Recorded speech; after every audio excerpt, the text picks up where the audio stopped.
Welcome to Crisis in Perception, where we examine the systems shaping our world one book at a time. Today is going to be a fascinating journey. It really is. We're going deep today. We are stripping back the paint to look at the drywall, the beams, and really the load-bearing walls of the American legal system. Yeah. We're looking at how legal standards, cognitive bias, and, the cultural stories we tell ourselves, how they all interact. It's a heavy topic, for sure, but an essential one. We are diving into a very specific and I think often invisible tension. Which is? Which is, how does a system produce racially patterned outcomes? I mean, the results that keep showing up along racial lines over and over. Yeah. But without requiring a specific villain. Right. Without the explicit racist intent. Exactly. No mustache-twirling bad guy. Yeah, we usually look for that, don't we? We want the person with the hood or the person who uses a slur. We want a monster to blame because monsters are, well, they're easy to identify. They're simple. They're simple. Yeah. But the focus today is structural, not moral. We're analyzing how systems can reproduce these disparities even when the individual actors, the people inside the system, see themselves as being perfectly reasonable. And to do that, we are looking at a really seminal text. It's from 1997, but it feels like it could have been written yesterday. It's Negrophobia and Reasonable Racism, The Hidden Costs of Being Black in America by Jody David Armour. And Armour, he's a legal scholar who really sits at this fascinating, if troubling, intersection. Criminal law, social psychology, and just the fundamental way we perceive reality. And before we really get into the meat of the book, I think we have to contextualize 1997 for a second. Oh, absolutely. Context is everything here. It's crucial. I mean, this isn't ancient history, but it's a very distinct era. We're just a few years past the Rodney King riots in Los Angeles. Right. We're in the thick of the O.J. Simpson trial era, which, it polarized the country in a way that's hard to overstate if you weren't there. Absolutely. The trial was on television every single day. And it felt like people were living in two completely different realities depending on how they saw that verdict. And politically, think about the landscape then. The country is having these massive, really heated debates about affirmative action. Yeah, the culture wars. And there's this concept that was really in vogue, this idea of colorblindness. Oh, yeah. That was the goal, right? The stated goal. Right. The prevailing idea in the 90s, and you heard this from politicians, from pundits, even from legal scholars, was that if we just stopped talking about race, racism would just, wither away and die. The I don't see color era. Exactly. And into this environment, Jody David Armour steps in and basically says, hold on, we have a crisis. But he defines this crisis in a very specific, structural way. Yeah, it's not a crisis of hate, necessarily. Yeah. He argues that the legal doctrines that rely on this one word, reasonableness, a word we hear all the time in courtrooms, that those doctrines often encode the majority group's fears and cognitive shortcuts. And that's the mechanism. It converts unconscious bias into institutional legitimacy. That's the ballgame right there. That is the core idea we are going to explore. It's not about hate. It's about how the very definition of reasonableness can be used to weaponize bias without anyone ever admitting that's what they're doing. So let's unpack this, because reasonable sounds, it sounds reasonable. It sounds good. It sounds good. If I say, I did what any reasonable person would do, that's usually a defense. It implies common sense. It implies you aren't crazy or irrational. Right. In everyday life, if you're reasonable, you're the adult in the room. You're the one being level-headed. But in the law, reasonableness is what's called a term of art. It's not just a casual word. It creates a boundary. It's the line between what is punished and what is excused. It's a gatekeeper. It is the gatekeeper of criminal liability, especially in self-defense cases. But here is the catch, and this is really Armour's central insight. Okay. Reasonableness in a court of law does not mean rational, and it certainly doesn't mean true. Wait, hold on. That seems like a contradiction. If something isn't rational, how can it possibly be reasonable? Because in the courts, reasonableness is very often equated with typical. Typical. It's a measure of conformity, not a measure of logic. Armour points out that the courts, for, over a century, have referenced this idea of the ordinary prudent man, or the man on the street. The common man. Right. And there's this famous quote he brings up about the ideal reasonable person being the man who takes the magazines at home and in the evening pushes the lawnmower in his shirt sleeves. Wow, that is a very specific image of an average person. Isn't it? It feels very mid-century suburban. It feels arguably white.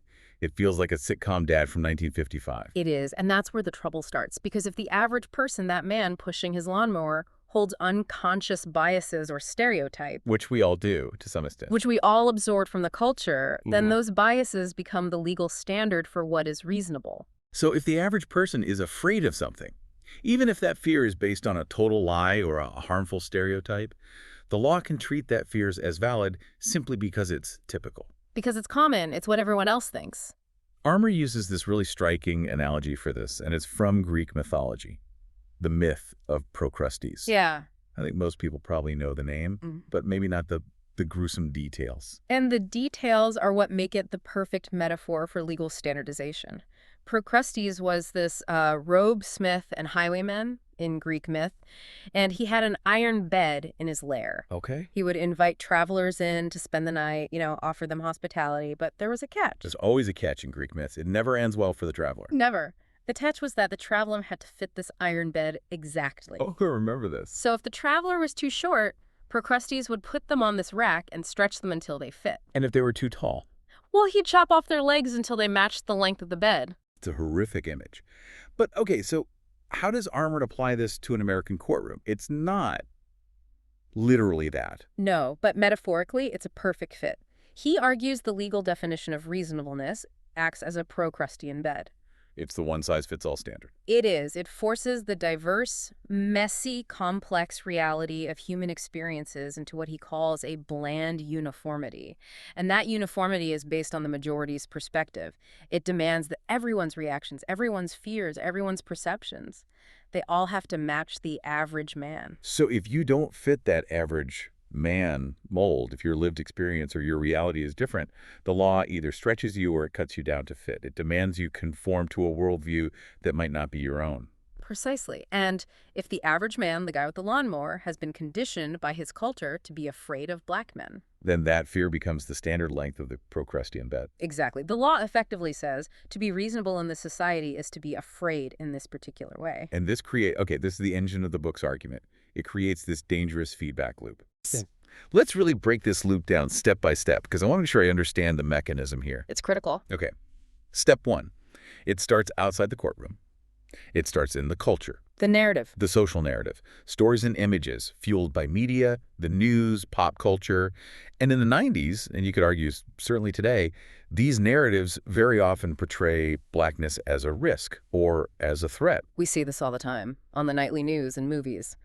The trope of the dangerous inner city, the super predator myth that was so pervasive in the 90s. It's a constant barrage of images associating black men with crime. And it creates a mental association, like Pavlov's bell. You see the stimulus, you have the response. Right. It creates a cognitive shortcut, a heuristic. So that's step one. Now, step two. These narratives shape the intuitive, reasonable reactions of that average man pushing his lawnmower. He's absorbing all of this. I like it. He absorbs that cultural programming. He might not even know he's doing it. It just becomes a reflex. He sees a young black man in a hoodie walking down the street at night, and his heart rate goes up. He feels a knot in his stomach. He doesn't decide to be afraid. He just is afraid. Okay. So now he's primed. The culture has installed a kind of fear response software in his brain. That's a great way to put it. Now, step three. The law steps in. Let's say a conflict happens. That average man acts out of that fear. Yeah. He uses force, maybe it's lethal force, and he claims self-defense. Right. I was in fear for my life. The legal system now has to evaluate that behavior. Yeah. And what's the tool it uses? It uses the reasonable person standard. It asks the jury, would a reasonable person have been afraid in this situation? And since the reasonable person is just another person who has watched all that same news and absorbed all those same stereotypes. The law concludes, yes, it was reasonable to be afraid. Because the jury, who are also average people, they share that same cultural programming. They feel that same reflexive fear. So they empathize with the shooter, not the victim. They see themselves in the defendant's shoes and think, yeah, I probably would have been scared too. And that leads to step four, the final part of the loop. Step four is the validation. When a fear-based reaction is deemed legally reasonable, the legal system officially validates the underlying stereotype. Gives it a stamp of approval. It tells society, your fear is correct. It is rational to be afraid of this person. We will not punish you for acting on that fear. So the system's design becomes self-reinforcing. The law creates a structure that stabilizes the very culture that distorts our cognition in the first place. Exactly. It creates a closed loop where bias creates a legal standard, and the legal standard then legitimizes the bias. It's a machine that, as Armour puts it, converts prejudice into justice. Wow. And once the court says something is reasonable, it becomes very, very hard to argue that it's wrong. That is a chilling way to put it. Converting prejudice into justice. And the cost of this loop, it isn't just abstract legal theory. It's not just something lawyers debate in law reviews. Armour gives it a name. He calls it the black tax. This is one of the most powerful and, I think, enduring concepts in the entire book, the black tax. And to be really clear for you listening, he's not talking about a literal sales tax or income tax. But he is very specific about why he uses the word tax. It's not a metaphor he chose lightly. No, he treats it as a structural reality. And he says it shares the key characteristics of a government tax. Okay, literally. First, he says it is persistent. It never really goes away. It's a constant. Second, it's pervasive. It applies in almost every sector of life work, shopping, walking down the street. So it's always there and it's everywhere. Exactly. Third, it is unavoidable. You can't opt out. And fourth, it is mandatory. If you are Black in America, you pay this tax. You pay it in time, you pay it in energy, in opportunity, and maybe most of all, you pay it in dignity. So who collects this tax? Because a tax usually needs a collector, an agent. Well, this is the insidious part of it. The collectors are everywhere. Police officers, judges, security guards, Armour says they effectively act as the IRS agents collecting this tax. They're the official arm. They're the official arm. But so do ordinary citizens. The woman walking her dog who crosses the street, the store clerk who follows you around the aisles, the neighbor who calls the cops because you look suspicious in your own driveway. They are all deputized to levy this tax through their suspicion and their reactions. Armour lists these. Yeah. These everyday manifestations of the tax that are just, I mean, it's exhausting just to read about them. It really is. It's the death by 1,000 cuts idea. Being stopped by police for jogging in the wrong neighborhood. The out-of-place suspicion. Right. Or the security personnel shadowing Black shoppers in department stores. Yeah. Armour mentions this high-end boutique scenario. You know those places where the door's locked and you have to be buzzed in by the staff? Sure. It's supposed to feel exclusive. Right. And Armour describes the experience of Black shoppers standing at the door trying to make eye contact with the clerk, who is suddenly pretending to be busy or looking down. Well, a white customer walks up a second later and gets buzzed in immediately. Immediately. That waiting time, that humiliation, that is the tax. You are paying a surcharge of dignity just for the privilege of entering the store. There's the elevator scenario, too. This one feels like a scene from a movie, but he points out that it happens every single day. It does. A white woman is waiting for an elevator, the door's open, and there's a Black man inside. Right. He's just going to his office, he's minding his own business. Right. She sees him, and there's a flicker of hesitation. Maybe she says, oh, I'll wait for the next one, or maybe she gets in. But she subconsciously moves her purse to her other shoulder. She clutches it tighter. That moment, that tiny hesitation, that clutch of the purse, that is the tax being levied. Yes. It is a nonverbal signal sent from one person to another that says, you are a potential threat. You are not safe.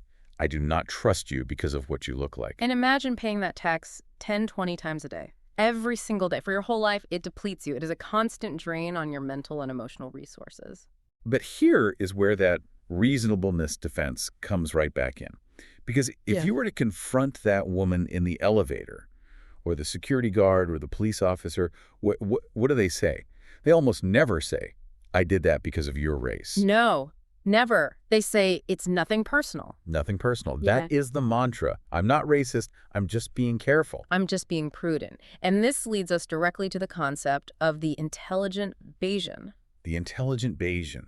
This sounds like a character class in a role-playing game. Yeah, it does. Or a very, very arrogant mathematician. It's a bit of both. It's a reference to Bayesian statistics, which is all about probability theory. And the argument goes like this. I'm not a racist. I don't hate anyone. I am just a rational actor looking at statistics. This is the crime stats argument. We hear this constantly online today. I'm not being bigoted. I'm just looking at the data. Exactly. They argue that if government statistics show a higher crime rate in a certain demographic, then it is rational to treat individual members of that demographic with more suspicion. So they frame it as a cold, hard, cost-benefit analysis. That's the idea. The cost of waiting to see if someone is actually a threat versus the cost of not waiting and potentially getting hurt. So they claim they're just doing math in their head. They're just trying to stay safe. I'm not prejudiced. I'm just playing the odds. It gives their bias a kind of pseudoscientific shield. But Armour just dismantles this, and he does it beautifully. He argues that even if people believe they are acting rationally, they are still imposing a massive structural burden on millions of innocent individuals based on group identity. You're forcing an individual to pay for the perceived sins of a statistical group.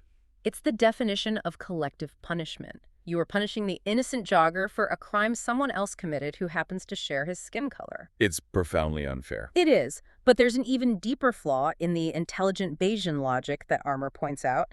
The data they are feeding into their internal probability computer is often deeply flawed itself. With garbage in, garbage out. Precisely. Armour talks about a letter he received from someone, maybe a critic, that referenced television crime stats. Television crime stats. That says it all, doesn't it? It really does. That's a crucial point. If your perception of reality is primarily shaped by the nightly news, then your Bayesian calculation is based on a distorted picture of the world. Because the media has a documented history of overrepresenting black and brown people in crime stories and underrepresenting white crime. So if you are calibrating your personal fearometer based on the 6.00 p.m., you aren't reacting to reality. You're reacting to a carefully curated narrative of danger. You're reacting to a horror movie, not a documentary. You're reacting to the Procrustean bed of the media landscape. Exactly. And the impact on the individual, the person who is forced to pay this tax day in and day out, is profound. It forces a kind of self-modification. This is the part of the book that really hits home for me. The idea that the system incentivizes black individuals to constantly manage their own appearance, to audit themselves in real time. Yes. It's a constant internal monologue. Okay, I'm walking into the store. Don't put your hands in your pockets. They'll think you're stealing. I'm jogging through this neighborhood. Don't run too fast. They'll think you're fleeing a crime scene. Smile. Dress in a distinctly non-threatening way. Wear glasses, whistle Vivaldi. It's a constant draining effort to mitigate the risk of triggering someone else's pre-programmed fear. There's a quote Armour references. It's from a young black man describing his internal monologue about walking down the street and seeing people cross to the other side to avoid him. And he says he feels like Willie Horton on work furlough. And for anyone who doesn't remember, Willie Horton was the convict featured in those infamous 1988 presidential campaign ads that were explicitly designed to stoke racial fear. Right. And this young man says it's a relentless, cumulative, dehumanizing reality. It's not one incident. It's the accumulation of thousands of those incidents. It's the tax piling up year after year. And just think about the sheer amount of energy that takes. That is cognitive and emotional energy you aren't putting in to your work, into your family, your friendships, or creativity. Yeah. You are spending your precious resources just trying to make other people feel comfortable with your basic existence. So let's pivot now to how the law itself handles this bias when it walks into the courtroom. Because Armour identifies 3 specific archetypes of bias that appear in the legal system. We've touched on them, but let's define them really clearly, because the law treats them differently, and that's where the real danger lies. Right. These are the 3 faces of the defendant who claims self-defense based on racial fear. These are the people standing before the judge trying to justify their actions. Okay, archetype 1, the reasonable racist. This is the person who is upfront about it. They explicitly believe that black people are, as a group, more prone to violence, whether for genetic or cultural reasons. They admit it. This is your open bigot. Okay, so this person shoots someone and says on the stand, I shot him because he's black and I think black people are dangerous. Surely the law rejects that out of hand. That seems like an open and shut case. You would hope so. I mean, morally it's repugnant. But here's the terrifying legal twist. In a self-defense case, this person can argue, look, I was afraid. And yes, my fear is based on my belief that black people are dangerous. But, and here's the kicker.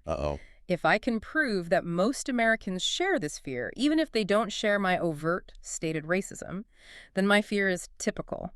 And if it's typical, it's reasonable under the law. That's terrifyingly logical within that Procrustean system we talked about. Isn't it? If the only standard is what is typical, then a widespread culturally ingrained bias can be used to justify an individual act of racism. Exactly. It uses the prevalence of the bias to excuse the bias. It's like saying if everyone in a town has the flu, then the flu becomes the legal standard of health. The reasonable racist effectively argues, you can't punish me for thinking what everyone else is secretly thinking anyway. Wow. That brings us to archetype 2, the intelligent Bayesian or the statistician. And you said this is the scrambled eggs guy. Scrambled eggs is the perfect metaphor Armour uses here. The intelligent Bayesian, as we discussed, claims their fear is purely rational, just stats. They say, I have no racial animus whatsoever, I just know the numbers. But Armour's point is that you can't separate the numbers from the narrative that surrounds them. Right. He says motives in the real world are like scrambled eggs. You might have the yolk of some rational concern, maybe it is a statistically high crime area, but it is inextricably mixed with the white of irrational racial phobia. You can't separate them once they're cooked together. You can't unscramble the egg. You can't stand in court and say, well, Your Honor, I was 40% afraid because of crime statistics and 60% are afraid because of my unconscious bias. It's all one messy, inseparable fear. And because you can't separate them, the law is in the serious bind. If it accepts the rational part of the argument, it automatically smuggles in and validates the irrational racial bias. It validates the whole egg. The intelligent Bayesian is often just a reasonable racist with better PR and a spreadsheet. And then archetype 3. And this one is perhaps the most challenging one for the legal system, and in a way, maybe the most tragic. This is the involuntary negrophobe. The negrophobe. This is the PTSD case. This is a person who has had a specific personal traumatic experience. Let's say they were mugged or assaulted in the past by a black person. And as a result of that trauma, they develop a pathological, automatic, and uncontrollable fear of black people.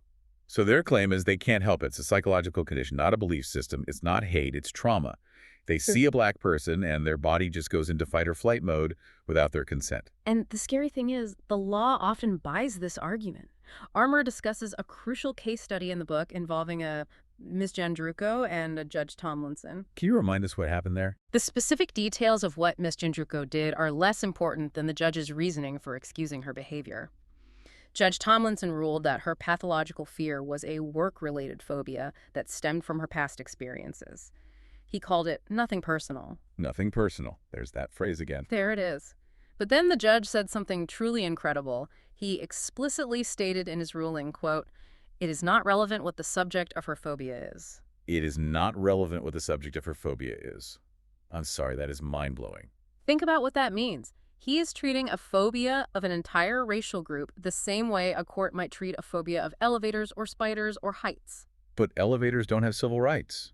Spiders don't have a history of being oppressed.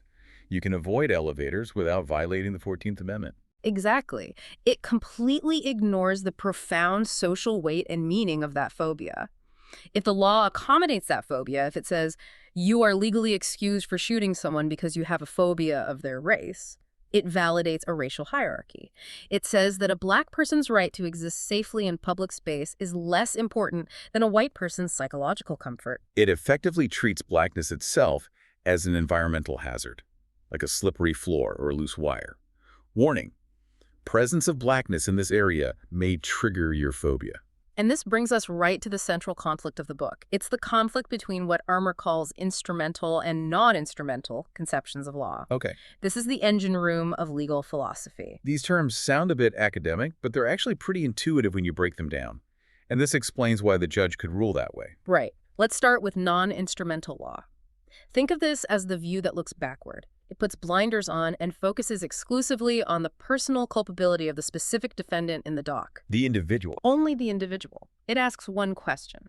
Was this specific person truly afraid? Did they honestly believe, in their heart of hearts, that they were in danger?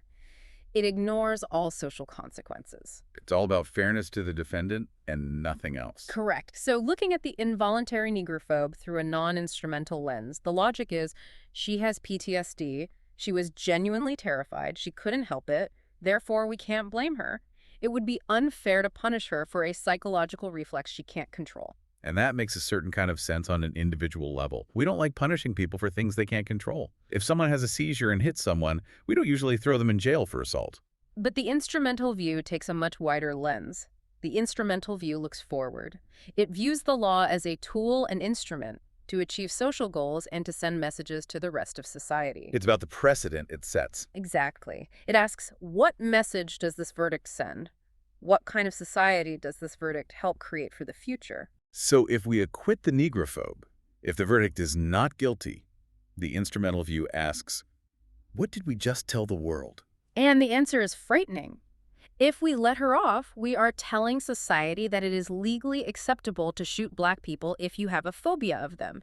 We are validating the Black tax. We are incentivizing people to nurture their fears rather than confront and overcome them. So it's this fundamental conflict between fairness to the individual defendant and fairness to the broader society. And Armour's argument is that in these cases, we have to choose the instrumental view. We must reject the self-defense claim. Not because the woman wasn't afraid. She probably was terrifyingly, genuinely afraid, but because accepting that fear as a legal excuse cements the Black tax into the legal code itself. So if we prioritize the comfort or the subjective reality of the fearful white defendant, we inadvertently strengthen the cultural narrative that Blackness is dangerous. Which leads to more fear, which leads to more reasonable shootings, which leads to the cycle just continuing over and over. It keeps that feedback loop spinning. And Armour brings up Rodney King here again. He makes a point that I think is often lost in the history of that moment. He notes that the riots in LA, the explosion of anger, it wasn't just about the beating itself. No. We all saw the video. The beating was horrific. But the city didn't burn to the ground when the video came out. The riots happened after the verdict. The acquittal. The acquittal. That was the moment the system failed to honor its promise of neutrality. The jury took a purely non-instrumental view. They focused on the officer's fear. They focused on the chaos of the scene from the officer's perspective. They validated the officer's subjective reality. And the cost of that validation was the legitimacy of the entire legal system for millions of people. Exactly. The Black and Latino communities of Los Angeles, they waited for justice. They saw the evidence with their own eyes on television. And when the system came back and said, actually, beating this man nearly to death was reasonable because the officers were afraid, the community realized the promise of neutrality was broken.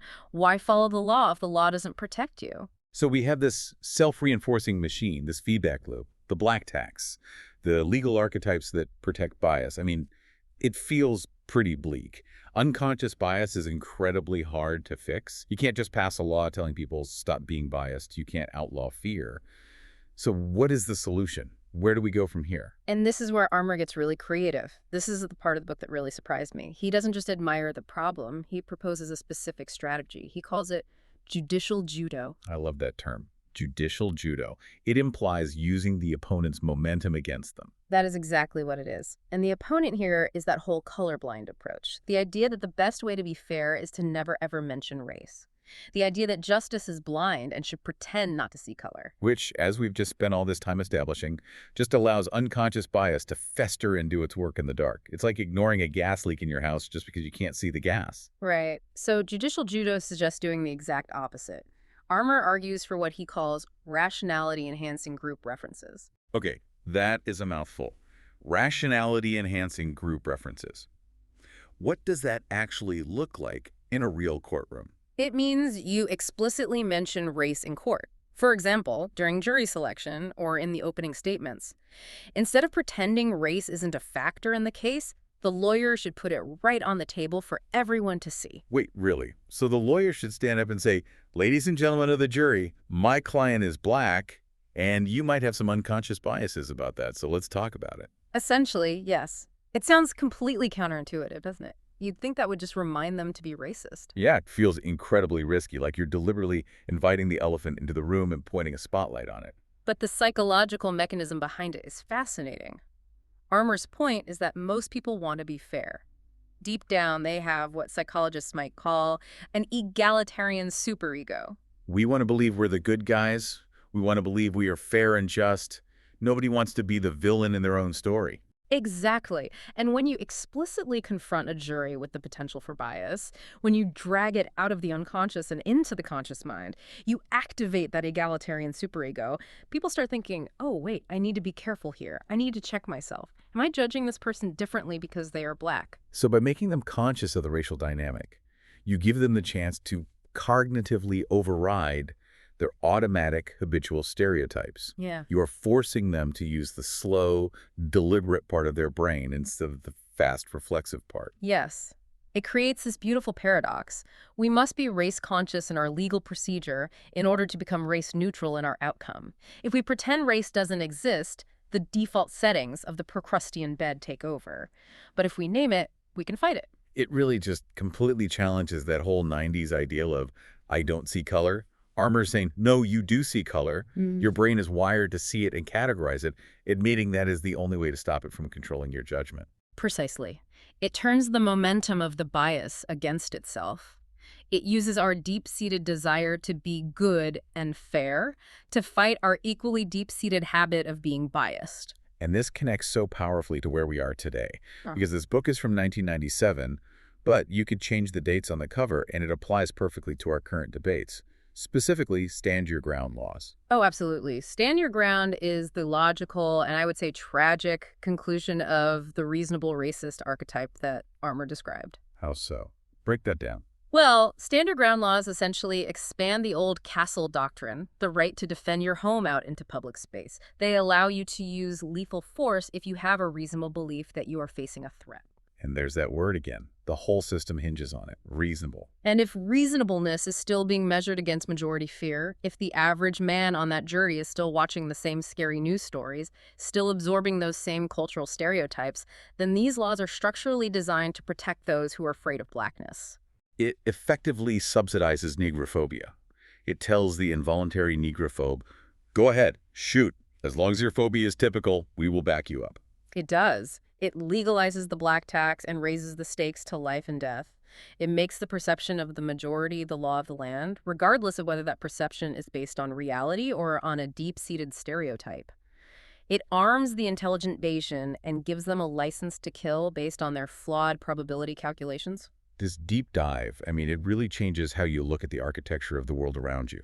It's not just about bad apples or hateful people. It's about how perception itself becomes infrastructure. That's the key phrase right there. Perception becomes infrastructure. What Armour reveals is this nested system. Culture shapes cognition. Cognition shapes the law. And then the law turns around and stabilizes the culture that created it. And if we want to change any of it, we can't just wish for people to be nicer. We can't just do a sensitivity training seminar. We have to look at the architecture of reason itself. Yeah. We have to understand how legitimacy can coexist with distortion, how a system can be seen as legal and logical and still be profoundly structurally unjust. Armour's work is just a masterclass in exposing that hidden architecture. It is uncomfortable, but it is so necessary. It forces us to ask a really hard question. Is our common sense actually just common prejudice dressed up in a suit and tie? It's a question we all need to sit with. I want to thank Jody David Armour for Negrophobia and Reasonable Racism. It's a book that demands you read it with your eyes wide open. It's highly recommended. It's dense. It can be challenging, but it will change how you read the news. It may even change how you walk down the street. This project is free and publicly accessible. If you'd like to support the time, tools, and research behind crisis and perception, you can become a supporter on Patreon. For a shorter, visual overview of this topic, see the mini explainer linked in the description. If you enjoy this kind of systems-level analysis, please like, subscribe, and comment with books or topics you'd like us to explore next.